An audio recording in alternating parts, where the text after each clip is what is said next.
അപ്പോൾ കഴിഞ്ഞ പാർട്ടിൽ നമ്മൾ ഗുരുവായൂരെത്തിയിട്ട് ഓട്ടോയിൽ കയറിയ കാര്യമാണ് പറഞ്ഞത്. അതിനുശേഷം എന്താ ഇവിടെ ആയിരുന്നു കേട്ടോ നമ്മൾ സ്റ്റേ ചെയ്തത്. ആദ്യം തന്നെ ഒന്ന് റൂമിൽ വന്നു, റെസ്റ്റ് എടുത്തു, അതിന് ശേഷം കുളിച്ച് ഫ്രഷായി. അപ്പോൾ ഇതായിരുന്നു കേട്ടോ എൻ്റെ ഔട്ട്ഫിറ്റ്. അപ്പോൾ എങ്ങനെയുണ്ട് എന്നുള്ളത് കമൻറ്റ് ചെയ്യണേ ഗൈസ്. അപ്പോൾ അതിന് ശേഷം എല്ലാവരും ഫ്രഷായ ശേഷം നമ്മൾ ഇറങ്ങിയിട്ടുണ്ടായിരുന്നു കേട്ടോ അമ്പലത്തിലേക്ക്. അപ്പോൾ ഇവിടെ നിന്ന് തൊട്ടടുത്ത് തന്നെയായിരുന്നു, അതുകൊണ്ട് തന്നെ കുറച്ച് നടന്നാൽ മതിയായിരുന്നു. അപ്പോൾ പെട്ടെന്ന് തന്നെ നമ്മൾ എത്തിയിട്ടുണ്ട്.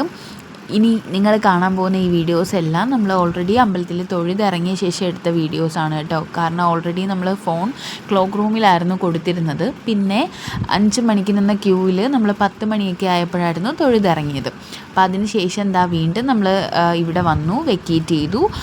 അതിന് ശേഷം നമ്മൾ നേരെ ഗുരുവായൂരിൽ നിന്ന് തൃശ്ശൂരോട്ട് ബസ്സിൽ വന്നു കേട്ടോ. അവിടെ നിന്ന് ആയിരുന്നു നമ്മൾ ഫുഡ് കഴിച്ചത്. അതിന് ശേഷം നേരെ വീണ്ടും ട്രെയിനിൽ കയറി നേരെ നമ്മളിതാ എത്തിയിട്ടുണ്ട് ഗൈസ്. ഏകദേശം രാത്രിയായിട്ട്